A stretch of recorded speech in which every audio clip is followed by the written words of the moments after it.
close to my heart.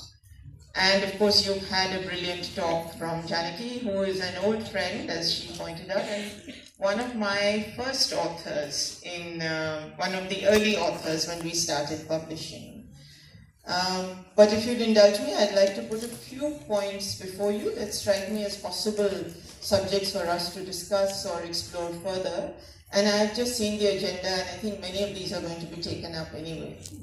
So we can talk at length about what feminist historiography is, and Janaki has already outlined quite a few ideas there, and I'm sure that you will do that in the seminar. But I want here to first tell you a story about my experiments with bringing what I see as feminist historiography to my students. As it was mentioned that I've been teaching a course at Ashoka University, and my course is called Women's Society in Changing India. And I begin the course with a presentation called The Search for Women in History.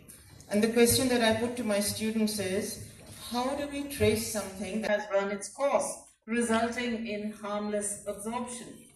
Are we no longer insurgents but mere disciplinarians? And if so, will the turn to psychoanalytical tools of historical analysis that Scott so passionately espouses resolve the dilemmas with which, as she shows us, feminist history historians are faced?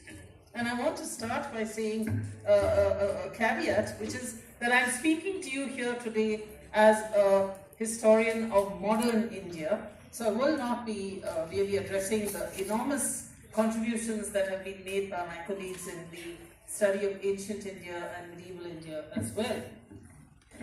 Now, let's look at the kinds of questions that feminists have asked. The path of Indian feminist historiography has not quite paralleled the Anglo-American one, though Indian feminists in all disciplines have produced a sophisticated body of work.